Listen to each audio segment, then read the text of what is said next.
This is Support is Sexy, episode 552, with Saira Suleman, co-founder and CEO of YourCapital.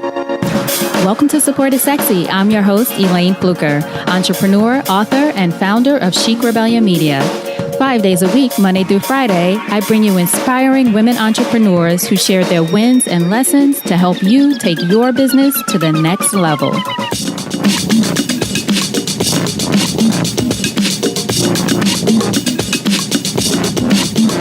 Here we go.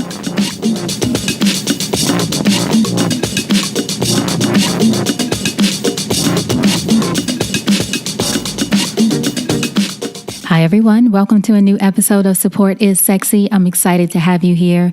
You know, it just would not be the same without you.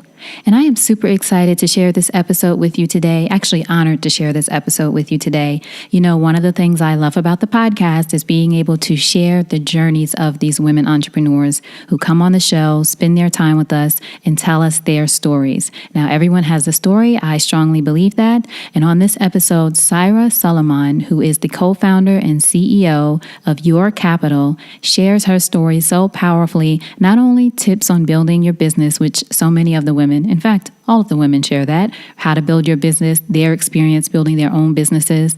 But Saira talks about her personal journey growing up as a young girl in Pakistan and what kind of obstacles she faced just to be who she wanted to be, to get an education, to come to the United States, and what that journey was like for her, facing gender bias, facing discrimination, coming to the States, facing issues once she was in the United States. It's just an incredible story about one, being tenacious and not giving up on your dream, but also having a determination to keep going even when things seem impossible. And she shares those moments with us in this episode. I'm all about keep going even when it seems impossible and improbable that you will succeed. Keep going. So I know you will be inspired by this episode. I hope you will feel it as much as I did. So without further ado, Saira Suleman. So, Saira, thank you so much for joining us for an episode of Support is Sexy. I'm excited to chat with you. Thanks, Elayne, for having me here. I'm so excited to speak with you on this podcast. Absolutely. So, our first question, when did you first fall in love with entrepreneurship? So, Elayne, for me, I would say from the time that I had any memory of having memories, I would say that I would think about, selling things or creating a business. And I can tell you that I would imagine selling wood and grass. I mean, who would sell grass? But I would think about selling grass. And then as I grew a little bit older, I thought about selling clothes, and I would, bug my mother that, hey, we should do something in business. And she had no experience in business and no inclination towards business as well. So she would always say, look, this is not for us. This is not, what we do. We need to study. And so for me personally, from the moment that I can imagine having memories, I would imagine selling things and thinking about creating something. What do you think it was about you or in you, or maybe it was something that you saw in someone else that made you even think that I want to sell grass or rocks or whatever it is? What gave you that entrepreneurial bug early on? It's interesting you say that, because my father's family has generationally been in business. So I'm originally from Pakistan, and my mom's family had nothing to do with business. My mom is a pharmacist. A lot of my uncles are engineers, and my father's family was generationally, created businesses. They didn't hold jobs. And so even though I had no interaction with my father, my mom left him when I was 2 years old. So I always thought of business just naturally.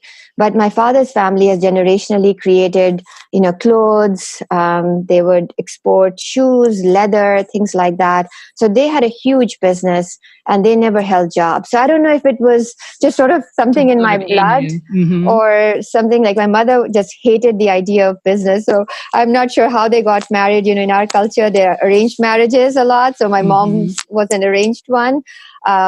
But I would argue that all my uncles were primarily engineers or worked in the army, or more educational. But my father's family was just my father's uncles, my father's brothers. They were all in, sort of business.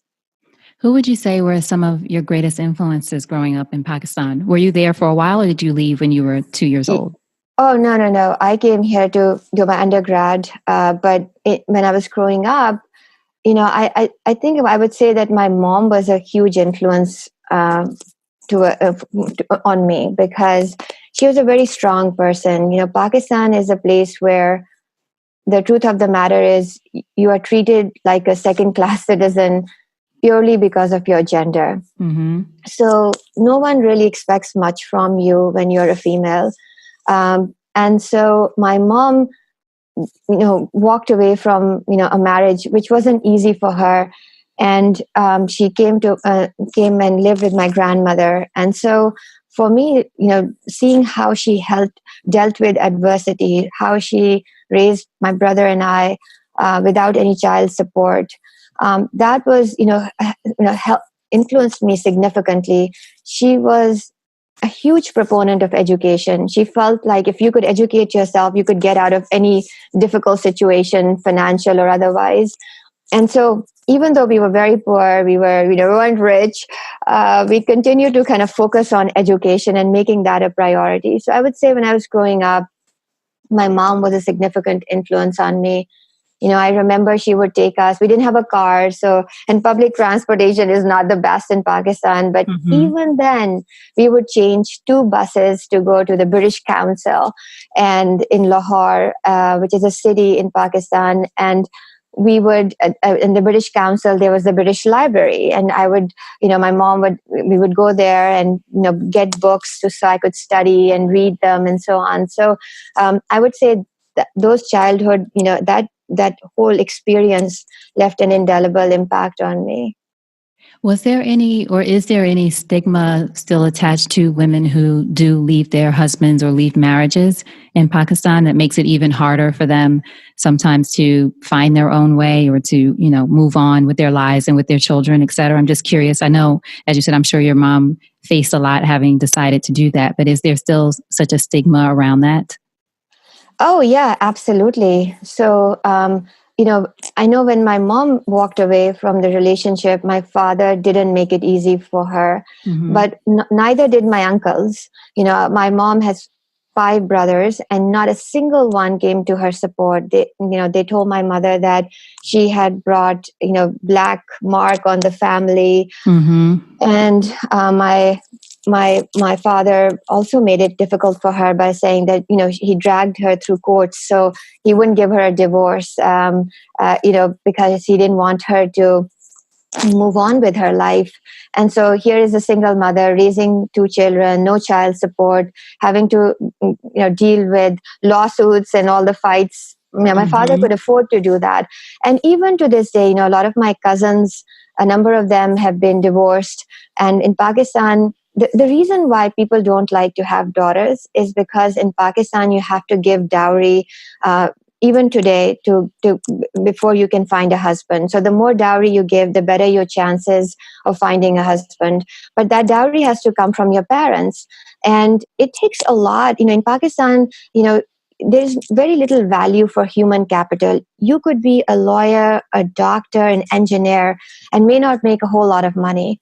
So to give dowry for your daughter so that she can get accepted, or her husband is going to treat her well, that's a lot of financial strain on the family. Mm-hmm. So most people don't want it, and there's a stigma associated with it.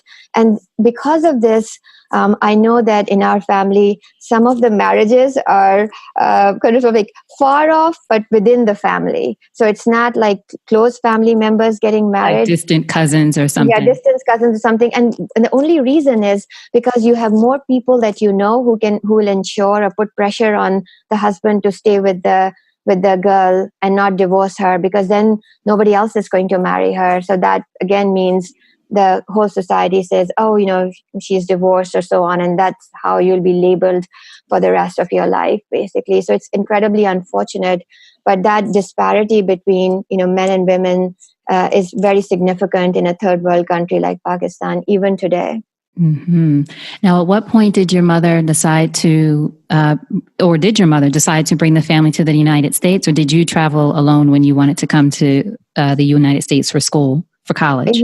Yeah. So my mom, interestingly enough, we had a very unique experience in Pakistan because she had studied from nuns. And so she had actually gone to a convent to study, which I wish I'd asked her how that happened. But she knew about America and about the educational opportunities that studying in America could give us. And so we, from a very young age, she had said, like, if you could ever make it to America or to Canada or to London, like that should be our aspiration. And so for me, as I grew up, as I paid for my high school and A levels, the next step for me logically was to try and apply to a school in the US. And so that's what I did. But the challenge when you are in a third world country is you have to show the US government a very hefty financial guarantee. So in order to get a student visa. So for me, it was about, the aspiration was always there because my mother had inculcated in me, my brother, that look, if you could make it there, you should try for it. Mm-hmm. Now, realistically, if you are very poor in a third world country, the probability that you can make it to America is just incredibly low because of that huge financial guarantee that you have to show. Basically, you have to show that you have almost like 200,000 US dollars ready in a bank, and Wow. you can easily cover all your 4 years of education. And the Which other people thing, in the United States don't even have most times. absolutely. And if you think about it, the exchange rate between the US and, so in Pakistan, the currency is a rupee. Mm-hmm. And there's a difference in exchange rate. So $1 US is equal to approximately 100 rupees. So that means you need, millions and millions of, rupees in order to be able to even say that I have this money in the bank and I can send so that's where I had to kind of seek help from my dad because my parents had separated. My dad was in Karachi, which is a very different city. I was in Lahore. And so as I grew up, he started taking more interest in us in general, my brother and I. And so naturally I had to reach out to him and say, hey, can you show me a financial guarantee? Because, I've always harbored the desire to come to the US. And so he reluctantly did give me the guarantee, and also told me, he said, your chances of getting accepted are minimal. I said, all right, well, let me try my luck. And so that basically, things happened. This worked out as a result. But it's very difficult for most people. Even when you want to come to America, you may not have the resources to actually make it here. And so for me, I would say, kind of lucky that I had a dad who had the financial means, at least on paper. Mm-hmm. So even though he didn't think much about me, he didn't think I would go far, and just by virtue of my gender, he, kind of reluctantly gave me the guarantee, which is a piece of paper that you show to the US government. Right. And when you came here, you didn't, I say here, I'm in Bulgaria. I'm not even in the US right now. When you came to the US, you actually, did you go to Wharton? Is that where you started, or where did you go? No, I actually, what ended up happening was, so when it happened that I got the visa to come to the US, my father was very livid. And he said, look, you've never left your mother's house before. You're so, that your lifestyle has been like such a, you don't know anything about the world. You've never flown before. Sort of you were just extremely sheltered life. And especially when you're a female versus a boy, mm-hmm. In Pakistan, you have even more limitations because your parents don't just want you to go willy-nilly anywhere. You can't just go to malls, or you literally go to your university or your school and then you come back. Mm-hmm. And so it's an incredibly sheltered life. So he said, look, what is the probability that you're going to get accepted? And the thing was, my father had shown me the guarantee because in exchange for, he basically wanted me to get married to somebody in his family. So he had always thought that I wouldn't get accepted and that I would end up marrying somebody in his family. And it's going to be, so that was the path in his mind. Mm-hmm. So when I got the visa and I said, I'm going, my mother had very limited resources. So he said, look, I'll see how you'll survive America. You have no idea what this country is about. And I said, you're right, I don't. So when I came here, I had like a semester's worth of tuition, and I had for my spending money, I had a couple of $100. I could speak English. I was well educated from that perspective. But beyond that, I had no idea. And so I went to a school in Florida, actually. Wharton came years later, but the undergrad was in computer science. And I kind of stumbled upon that as well. But when I first came here, I had no idea how things worked. I just cobbled together something, paid for, showed the guarantee situation, and then got some money from some relatives and something put together. So I had a couple of $1,000 for a community college, and then literally started from there. So you started in a community college in Florida, and then continued on and moved on to continue your education, and then you went to Wharton Business School. Yeah, absolutely. So You found a way. That's the important thing. You found a way. You didn't give up. Oh, yeah, absolutely. When I came here, there were a lot of people who said to me, listen, paying for undergrad is a huge challenge. And even if when you are on a student visa, you have limitations on the kind of work you can do and how many hours you can work. So for me, I had to hustle a lot. I had to tell this university. So there was a university as well that I had been accepted to, but I switched to a community college because I didn't have money to kind of pay for the education for a semester in a university. So I had to actually, once I started getting a hang of things, then I went to the school and said, look, let me get some education so I can kind of help myself and I'll pay you guys back. And so this was a private school in Daytona Beach. And so after my community college, they allowed me to take classes.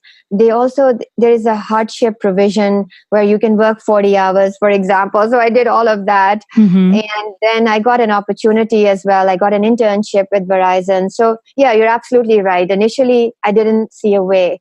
I remember my mother telling me, okay, what you should do is you should go to New York City, and even though you have no resources and we don't know anybody in New York, you should just sit on the streets and read the Bible or read some religious book, and help from God will come. Because people believe. I'm not joking. And so I thought to myself, okay, that my mom is telling me I should do that. But then I had some people I knew who said to me, look, we know what New York is like. You cannot just go and sit on the street and do. And the thing is, you probably won't even be the only person doing that. It's like, that's not going to make you stand out. See, I know this is very logical now, but at that time, I was like, okay, let me see how much it costs to go to New York City. Let me fly there, and so this might become a viable strategy, because people in Pakistan are so religious. They just believe that things will. Of course, you hope for the best, but you also need to have a realistic plan. But at that time, there was a moment in my life when I thought, okay, that could be a viable strategy. Mm-hmm. But what ended up happening was that I just figured out a way, as you said. A lot of the schools were very sort of understanding. They allowed me to kind of take, allowed me to study. And when I got an internship opportunity, I made sure that I'd save and pay the school so I could take, additional classes and just finish my education that way.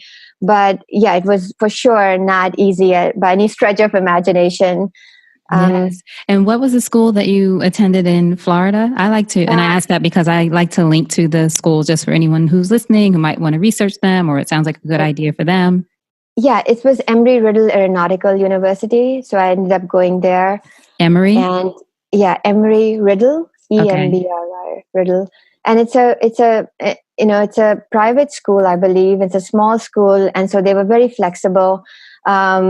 And I think it's also, you have to have the guts to basically go and be persistent at the same time and say, look, I'm genuinely having a degree in financial issues. I really want to pursue my degree. I want to do that. And so in some ways they were understanding. And I was also lucky, again, in hindsight, that I met certain people who were studying computer science. So I had never seen a computer in my life until I came here. Mm-hmm. And I really didn't know what I was going to pursue. I knew it was going to be in engineering, but I just didn't know what kind of engineering it was going to be. So I know there's a lot of effort being placed on having more women in computer science, especially now. But at that time, for me, I was very lucky because I met a few people who were already pursuing computer science and showed me what programming was about. I had also written a research report on, how robotics would change the world. And so I just said, okay, this is an area that I need to pursue. And so, interestingly enough, I strongly believe that just taking some computer science classes helped me get this internship. Um, and that at Verizon Communications. And once I got that internship, then it opened up more doors for me for future internships. And that basically paved the way for me to pay for college. What do you think it was about you or in you that made you just have this tenacity and determination to pursue this education, to not give up, or to, even if you have moments of feeling like you wanted to give up, just try anything at that point? Like you said, reading the Bible or Quran on the street in New York, or doing whatever you had to do in order to get by. But what do you think it was in you, for anyone listening who might be, going through their own hard time or in some space where they're trying to make something work and it might not feel like it's going their way? So I think, Elayne, for me personally, I had always been told by so many people, that I was never going to amount to much, that I was, by virtue of being a female, like I didn't matter. I've even heard words like worthless. And so I always thought, in having seen that environment in Pakistan, for me, America was and is to this day genuinely a land of opportunity. And I told myself that, look, if you keep trying and if you keep pursuing, that things will open up, that doors will open up. So I know it's probably laughable that you think about the fact that I was literally heading to New York City so I could be on the streets and read. I had studied in Christian schools, even in Pakistan. And so I would either open a Bible or a Quran. And so, but the idea implicit in that was that if I try, whatever, like anything, like maybe some divine help will come. And the truth of the matter is, the divine help did come. Mm-hmm. My first internship was literally by sheer chance. I was taking one of my early computer science courses. I met a guy there who knew about the numerous internship opportunities that Verizon had. I had never heard of Verizon. I didn't even know what an internship was. I didn't have a clear strategy, and I didn't have enough information to have a clear strategy. I mean, it was probably incredibly dark time in hindsight, even darker than I could fathom at that time. But opportunities came because I was trying everything. I didn't know what to do. That's the thing. Right. I kept telling myself, okay, hustle, go ask the school, get more education. Let's try to figure out what else I can do. And obviously do it legally. So I was, as much as I could work and save and, get further more education, I felt like that was my way out. But some doors just happened. It happened like divine intervention, if you want to call that. But it didn't happen in isolation. I was trying a lot of different things, and then things started working out for me. So now as you continued on, you had a career and working as an investment advisor at places like Morgan Stanley, right? You went into the finance space or investing space as well. Right. And then you decided to form your own company, co-found your own company, YourCapital. Right. So what inspired you at that point? You talked about being an entrepreneur, obviously, when you were very young, wanting to sell grass. But what made you decide to start your own investment company? So I think for me, I noticed when working at Morgan Stanley and creating portfolios for very wealthy people. So just to set some context, what happens is when people have a ton of wealth, either because they start a company or they are a very senior executive in a firm, when they have a lot of money, they hire financial advisors to preserve that money.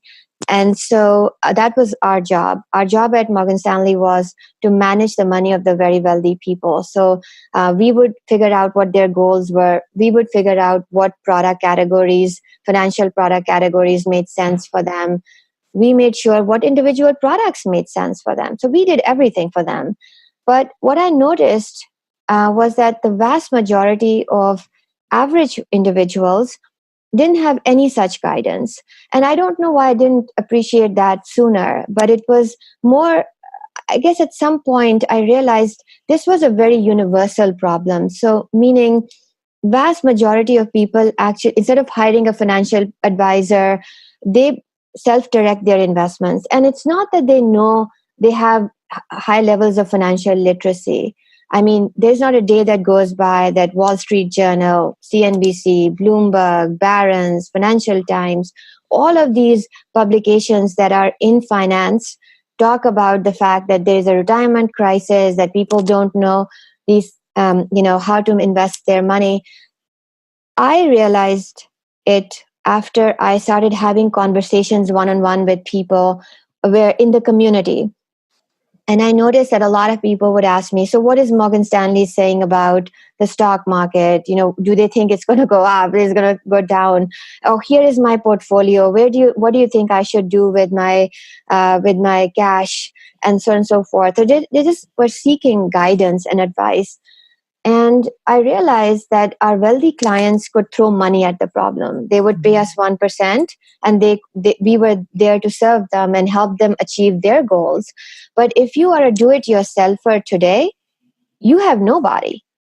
People were going onto Google. They were asking friends and family, people like me, if they know somebody in the investment space, what do you guys think? And then go and manage their investments.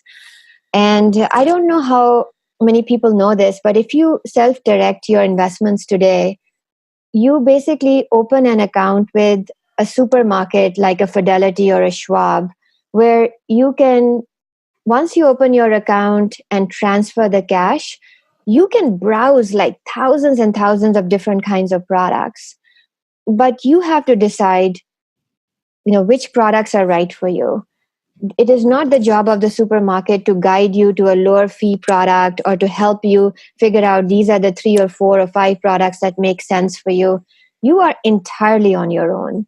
Mm-hmm. And I think I saw a report during President Obama's time where they talked about the fact that Americans were paying $17 billion annually in fees, high fees, conflicted fees, meaning brokerages, or the supermarkets, when they sell financial products, they basically have no incentive to guide people into the right products because they get compensated when individuals invest in high fee products.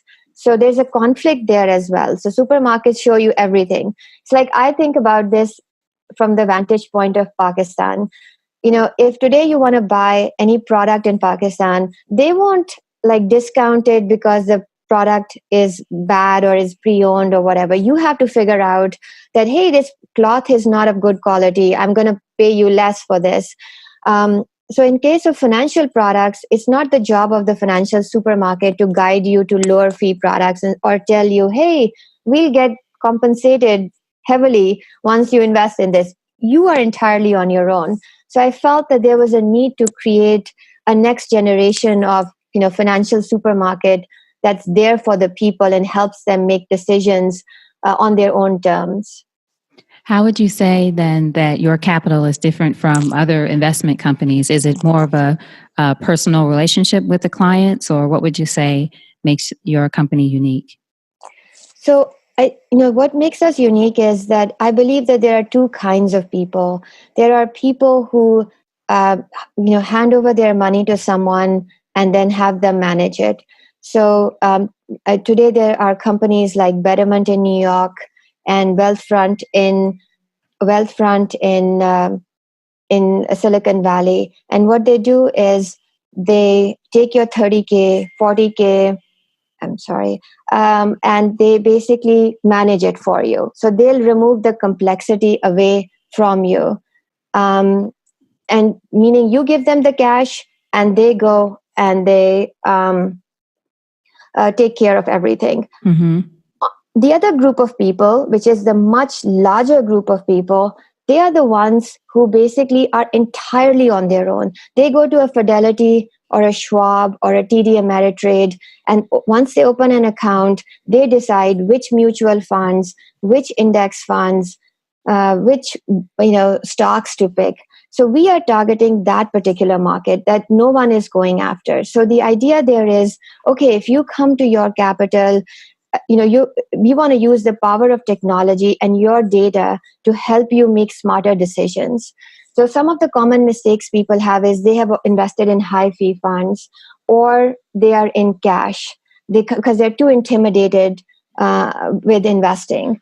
So at YourCapital, we just make everything very transparent for you, but the relationship is digital. It's using technology to help you help yourself in contextually. So the more you interact with the product, the smarter it gets. So the idea is to use artificial intelligence to help you become even smarter investor. So that's our goal. What would you say when you're looking at, especially women related to finance, what would you say are 3 things maybe that we can do today to help set ourselves up for sound financial future? Because a lot of us, of course, are thinking about, I guess women have always thought about that. Well, maybe not. Before we used to let it be in the hands of all the men. But now I think we're thinking of it even more. And certainly the women listening who are either thinking about becoming entrepreneurs or are entrepreneurs, your financial security is something that we all consider. So are there things that you would suggest that we make sure are sort of in place? Yeah, absolutely, Elayne. I mean, I would say even now I have met so many women who will say, oh, it's my boyfriend who is looking after the investments, Right. Or it's my husband who's doing it. And I tell people, and I tell women, I say, look, statistically speaking, you're going to outlive your significant other, because women on average live to be in their 80s. The exact number is 80.1, and men live to be in their 70s. So there's a 7-year difference that, statistically speaking, women outlive their male counterparts. So for that matter, it is super important that women should know how much they need for retirement, because the whole idea of saving for retirement is that you're saving for your time in retirement. So if women are living longer, that means they will need more money than men just for their time in retirement. So I tell women, I say that to them that, look, first educate yourself. Don't be intimidated by investing or finance. I mean, that was one of the reasons why we've tried to make YourCapital very intuitive, to try and only show you numbers that make sense. But there are other services like, use Mint, read a book, or, don't feel intimidated by, oh, this investing is going to be super complex and I can't do this. I even know of men who've come to me and confided in me and told me that they don't know what they're doing, but they are responsible for investing. So, it's like, it can be challenging for everyone, but it's something that if you start acquainting yourself with it, this is not rocket science. That's the first thing. The second thing is that you should perform a retirement analysis. I was surprised to learn that 81% of the people, according to CNBC, had never performed a retirement analysis. Since women live longer, I think it is super important that you use some service to figure out how much you need, because time in retirement influences how much you need for retirement. So I think that would be the other thing I would tell people, especially women, to do, is to get an idea of how much you need. And the third thing I would tell them Before you move on, is, so sorry to yeah. interrupt, the retirement analysis, this is something that I will be transparent, I haven't done. Is that something that they would do with someone like you and working with you in your company and talk about, what age you are, what age you will hopefully live to, how much money you will need in retirement? Oh, yeah, absolutely, Elayne. So, just to give you some idea on how your capital works, today, for example, when you sign up, which is completely free, you can connect your existing investment accounts. If you have them in a Fidelity or a Schwab or wherever, you can connect in read-only mode, which means all it gives us information on what your funds are, what your stocks are, and the software is clever enough and smart enough to know that if you connect a retirement account, the service tells you, hey, perform a retirement analysis. And so very intuitively, just by answering a few questions, you can see in great detail how much you need and why you need it. There are lots of these tools out there that you put a text box and some information and then it spits out a number. That's not what we have. Our service actually tells you why you need a certain amount, what are the moving parts, and you can perform a what if analysis by moving the sliders, and it will tell you how your retirement goal will change, because there are some other factors as well in retirement, like your expenses in retirement, or how long maybe you plan to have extra income in retirement as well. So all of these things influence how much you'll need, what your lifestyle will be. So you can do that all in your capital. And on top of that, we send monthly retirement analysis reports to people as well, so that it's not like an out of sight, out of mind thing. Some people tell me, but Saira, how do I know what I'm going to need 35 years down the road? Because life changes. And I tell them, yeah, but you get regular health checks. Retirement is the same way. There are things that are going to change in your life. Maybe you'll get married, you'll have children, or other events will happen. You'll get a salary increase. All of these things are going to influence how much you'll need in retirement. If you own your own home, that changes the equation as well. So it's something that's an ongoing thing. It's not like do it once and then forget about it. And that's why Your Capital sends like reports, monthly reports to our users, and where they can stay abreast of their retirement goals. And in addition to sending them weekly portfolio performance reports as well. So the service has a lot of bells and whistles. It can tell you about your retirement being one of the key factors that we immediately tell people about that they should do, especially if they link a retirement account like a 401k or an IRA. And we can do that. You mentioned that it's for free. The analysis, you can do that at yourcapital.net. Yeah, absolutely. Okay. You sign up, you connect your accounts, and that's it. And then you'll find out that we've offered unprecedented level of transparency, Elayne, which I cannot think of a single service. And I don't say this because, of course, I'm a co-founder of, excuse me, Your Capital, and I'm biased.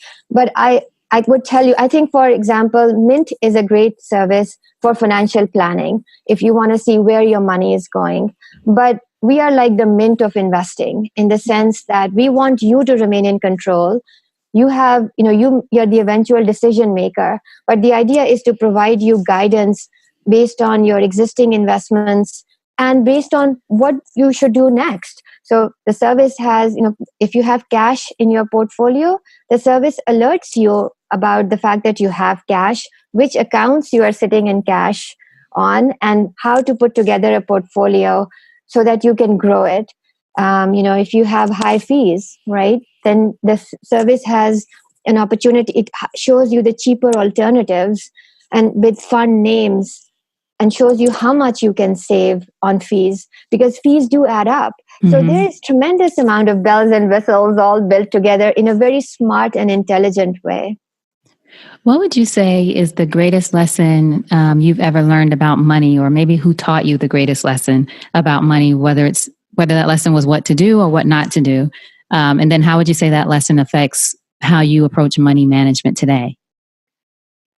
Yeah, so I think I would say that I have basically been the person who's taught myself what not to do, Mm-hmm. because while I, from out of college, I would, invest in my save money towards my 401k.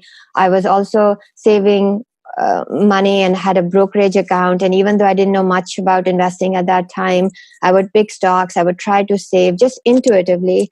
But the one thing I didn't do was that I also had a lot of credit card debt, and I never looked at fees, whether, how much I was paying.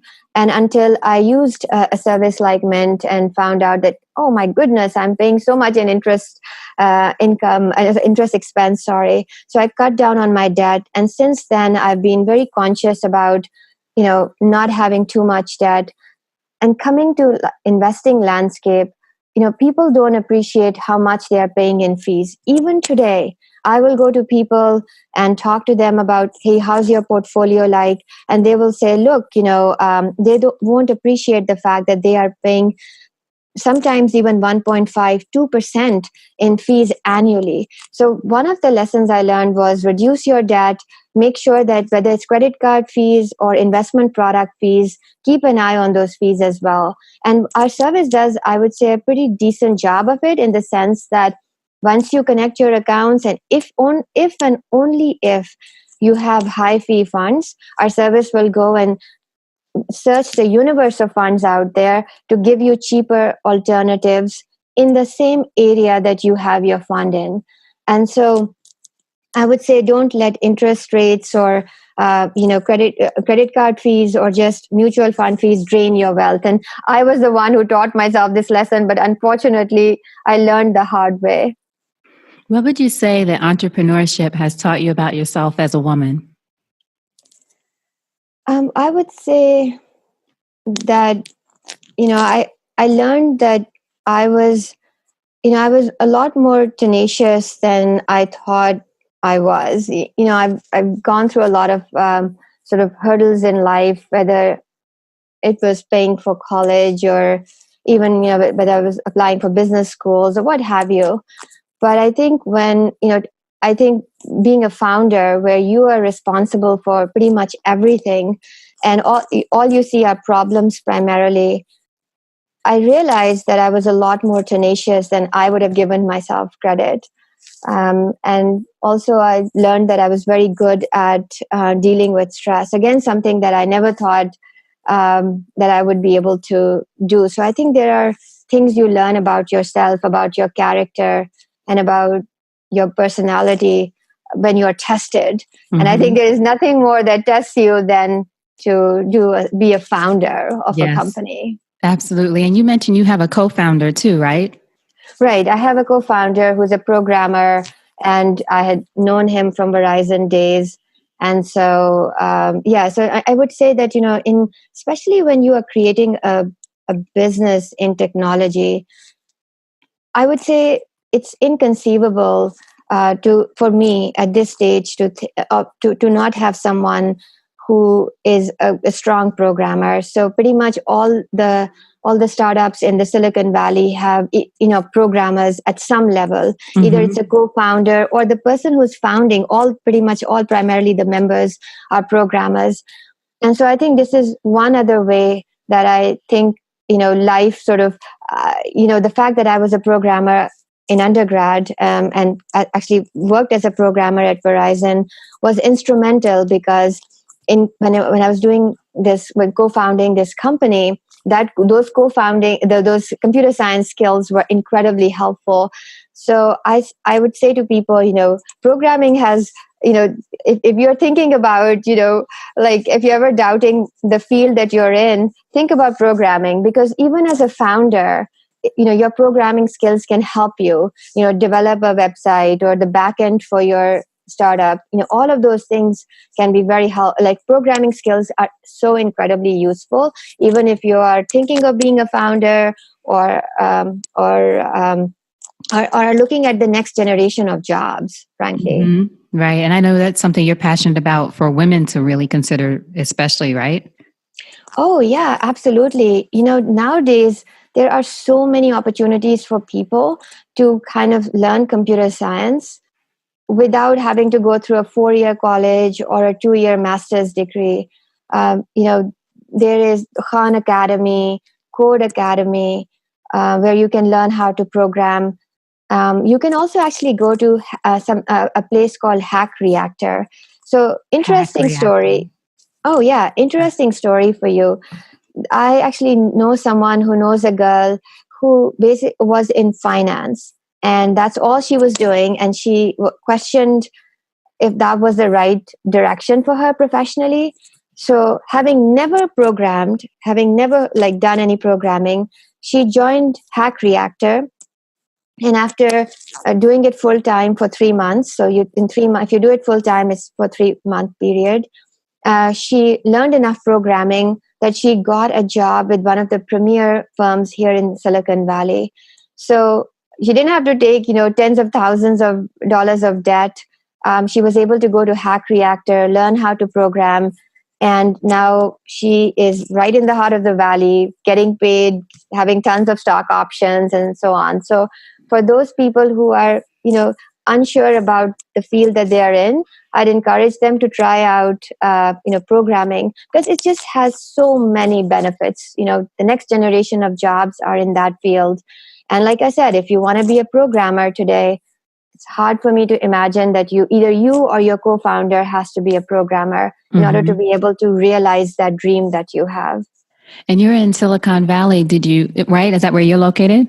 Right. Okay. You're in Silicon Valley. Is your company bootstrapped, or are you guys either working with or looking for investors? So we are definitely bootstrapped. We raised some funding from friends and family, and extended family to kind of put together a service. It was an incredible amount of work for us, because in finance and technology, there are, there's a lot of work involved because there are a lot of numbers. And as I was telling you that, so we had to do a lot of work. Short answer, yeah, it was. We had over 100,000 lines of code, just to give some idea. This is not a minimum viable product. So we had to do immense amount of work. Right now, we are just making people aware of our service, and the next steps for us are going to be to raise VC funding. I thought you were in New York for some reason. That's interesting. That's great that you're in Silicon Valley. Need more women there. Oh yeah, I mean, for me it was basically. So I always tell people, like, if you are thinking about entrepreneurship, it's like, I think the advice I got. So let me tell you what other people told me when I evaluated and why I moved to Silicon Valley. A lot of people said to me, they said, look, if there is nothing tying you to New York City, if there's no pressing reason for you to be there, then, and if you're serious about doing something in technology, then you should be in Silicon Valley, because there are a lot of founders there. And there are things that as a founder that you don't even know that you don't know. So the best thing you can do is to surround yourself with people who've been there, done that. And startups have a lot of moving parts, whether it's marketing and distribution, whether it is coding, the website design, whether it is the back end. Everything has a lot of complexity. So what you want is talent, and you want guidance. And that is here in spades, in my opinion. So I decided that for me, being a first time founder, technically, because it's not like I was a serial founder. So I felt like I just made a personal choice of moving here so that I would be surrounded by mentors and other people who could guide me. So in closing, if you think over your life and career and you had the chance to thank only one person whose support was critical to you personally or professionally, who would that be, and what would you say? Can I pick two people? Sure. Yeah, I would say personally, my mom had a lot of influence on me, because had she given into the traditional ways of thinking about a role of a woman, then perhaps I would have never made it to America. And all the choices I would have made would be in accordance with how girls, live their life, which is maybe they don't aspire to achieve much, or they take less education. than they would, or never aspire to even try out for America. So for me, I'm incredibly grateful to her for treating me the same way that she treated my brother, and said that I needed to go for education because that was the only way that I could be independent and I could live my dreams, and it was as important as my brother living his dreams. So I'm incredibly grateful to her for being a very different mother than all of the other people around me. Professionally, I'd say, when I would like to thank this girl, Faheen Alaboy. And this girl helped me out with with going to B schools. When I was applying for Wharton and a lot of other schools, I had no idea how to get into them. And the acceptance rates are so low. I had done pretty much everything you could think of. I had attended these schools, I had spoken to people who had gotten in, I had followed blogs of people who were speaking to their journey of applying to B schools. I'd attended admission sessions. I had done everything I could think of. And this girl, somebody connected me to her. She didn't know me, and she was incredibly generous and looked at my essays, guided me through the whole process. As a result of which, I got accepted to Wharton, and that really changed the trajectory of my life. And I was a complete stranger to her. So I'm so incredibly grateful to her that she was incredibly kind and took a stranger, helped me out without any desire of getting anything from me. I was like, and so for her kindness and for generosity, I'm incredibly grateful to her. That's beautiful. I think, well, of course, thanking your mother too. And then this woman who, I don't know, are you still in touch with her, or she's just someone who was just an angel sent in for a little while to help you? The latter. She was someone who yeah, absolutely. I had even hired consultants. I hate to say this, but when you are doing this business school, when you're going towards that journey, sometimes people will say, okay, if you want to really understand how this process works, go hire some consultants. And I hired one, and he said to me that there are only two things that are good about you. One is that you're a female, and then you have a very high GPA. Beyond that, you haven't been on Wall Street, and you haven't been to an Ivy League school in your undergrad. You need to lower your expectations. And he would constantly discourage me. And I remember thinking, oh my goodness, should I lower my aspirations? And so at one point, I was also contributing to writing for a community college in their journalism program, writing for their college newspaper.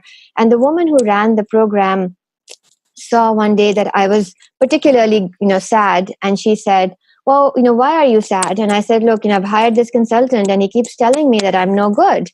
And I remember this vividly, even to this day. She said, look, you hired him. You can fire him as well. You don't want to surround yourself with people who are going to bring you down. And so I said, she was right. And then that's exactly what I did. So there was a lot of negativity, a lot of uncertainty when I was applying for business schools. And here is this girl, comes out of nowhere. She had been accepted to every single school that she had applied to. And so she told me, she said, look, if you are serious about it, if you have a thick skin, and I'm going to give you honest, constructive criticism. I don't want you to take it to heart. I just want you to know that I'm helping you out, and that I want you to succeed. And if you're serious and you don't want to waste my time, then I'll help you. And I said, Faheen, absolutely. I've left no stone unturned. So this is, again, coming to that divine intervention, right? Like I had tried everything that I could and was facing a lot of negativity from people. Some of the people that I'd hired to help me out. But, some God's help came, and she helped me out. And she said, look, there's a method to the madness. If you can tell your story effectively, there's no reason why you can't get to any of these schools. So that really, again, helped me out. And so she didn't know me. Somebody just connected us. And so that was the game changer for me. I love it. That's beautiful.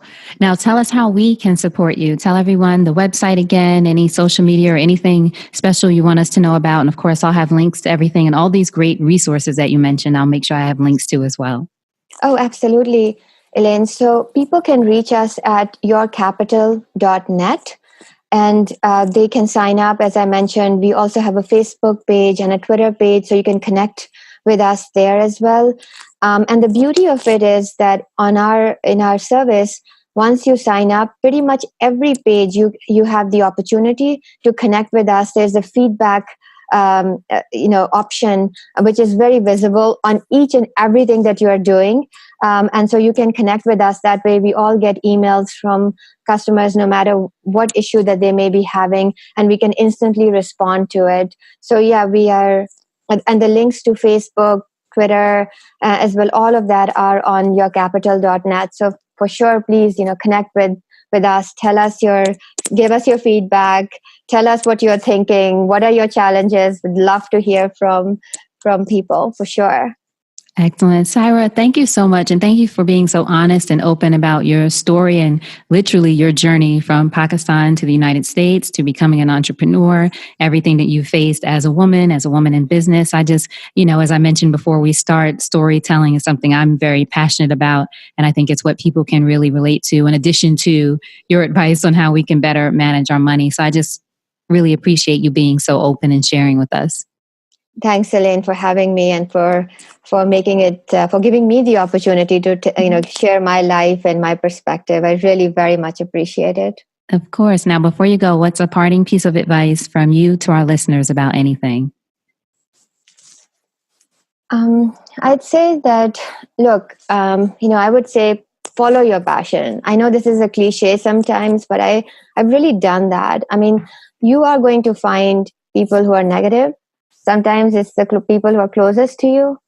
You're going to encounter hurdles as well. To say that there are going to be no hurdles in the journey is not fair. It's not honest.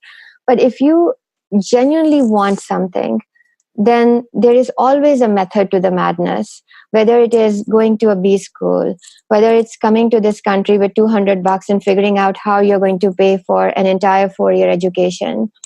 Whether it is, if your goal is to be on Wall Street, or if your goal is to be a founder of a company, everything is daunting. But if you are passionate about it, you can make it a reality. So don't let the naysayers stop you.